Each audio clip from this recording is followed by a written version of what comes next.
Hey, it's Rachel. I'm in the greenhouse. It is the middle of March and I am neck deep in my seed starting for the garden this year. Felt like it was a good time to do a quick overview of the different approaches and tools and techniques that I use with different seeds because it has evolved over the years. First, micro blocker tool. You pack this with potting soil, depress it into your trays, and it makes 20 little micro blocks per blocker. I use this for Solanaceae plants like tomatoes and peppers, eggplant if I were to grow any.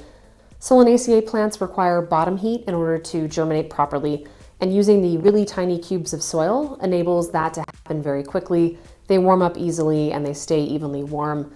And I have found that as long as I keep them moist, which can be a challenge, they do dry out quickly, but if I can keep them moist, I get much better germination using these micro blocks.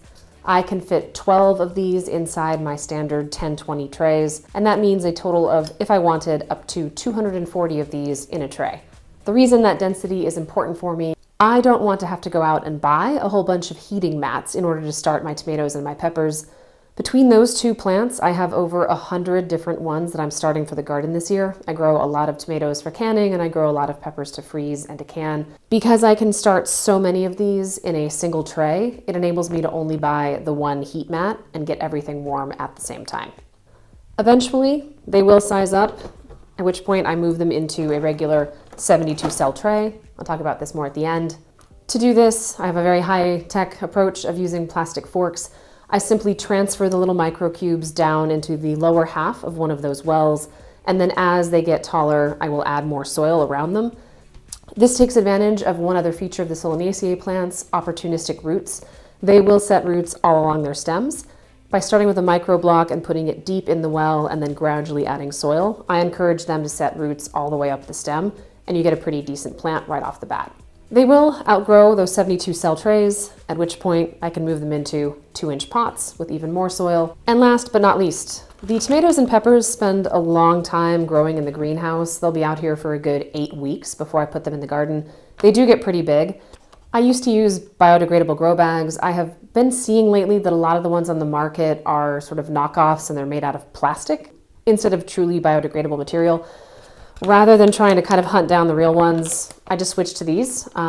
Much like a grow bag, you can unroll these as the plant grows, and you can have a really nice root system developing over time.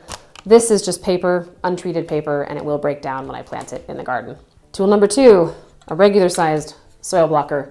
These make 2-inch by 2-inch by 2-inch cubes, and I use these specifically for things in the Cucurbitaceae family. In my case, that includes watermelon and Kajari melons this year, as well as some spaghetti squash and some tromboncino squash. I used the larger blocker with this plant family. First, they do not do well when they are transplanted. They are subject to shock from transplanting. Any disruption to the roots is bad. The really nice thing about a soil blocker, as opposed to something like this, is that when the roots grow and eventually hit the edges of that soil block, they stop growing in the presence of air. We refer to that as air pruning. When the roots stop naturally and the plant does not become root bound, it makes it easier to then transplant them later. Unlike the tomatoes where it goes micro blocker to 72 cell into this, with the squash plants, I can take that 2-inch block and drop it straight into the top of this 2-inch pot with very, very minimal disruption to the roots. Now these plants also do require bottom heat in order to germinate, and while they don't get warm quite as well as the microblocks do, it does work. And you can see here, I'm able, because of the density with those microblocks, I am able to fit all of my tomato and pepper starts along with my squash transplants on a single heat mat. Tool number 3 is a 12-cell small container with a little reservoir. I use this specifically for rooting cuttings. This year, that so far has just taken the form of my sweet potato slips that I'm growing by myself, DIY, for the first time this year. The other way I anticipate using it is with my tomato suckers. Early in the season, when I prune off those first suckers, I like to root them in water and quickly reach a full maturity tomato plant. It's a nice free way to make sure that I have backup plants in case anything in the garden dies from transplant shock. The thing about rooting cuttings and slips is that the bottom has to be completely full of water, and that can get really heavy and unwieldy.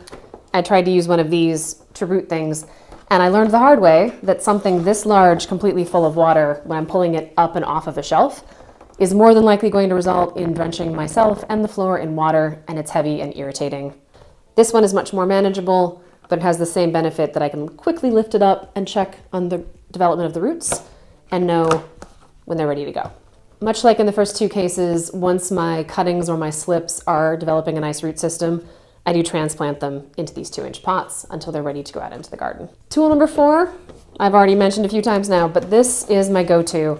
I basically use this to grow everything else. My broccoli, my Brussels sprouts, my chard, my spinach is in here. I'm growing my onion sets for the first time from seed this year. They are in one of these. They work well. They allow for easy bottom watering. I can fit 72 plants in one of these. I could just use soil blocks for everything. I did that in the past. I do like the fact that they air prune. I found that I got nice healthy plants with that. But with that soil blocker, I can fit 6 blockers per tray, 4 blocks per blocker, for a total of 24 maximum. Because I am starting so many plants now with a larger garden, the benefit of having 72 capacity per tray instead of only 24 transplants per tray, for me massively outweighs the slight loss of benefit from that air pruning of the roots. That is it. Those are my 4 main tools and approaches and how I size all of them up as they mature. If you have any questions about this that I did not address that you were wishing I would, please post them below and I will attempt to answer. And if you have any techniques, tips, or tricks that you personally really enjoy with starting your own seeds, please also share that for the benefit of everyone else. As always, I hope that was helpful. I'm going to go back inside and keep starting more transplants. Until next time, thanks.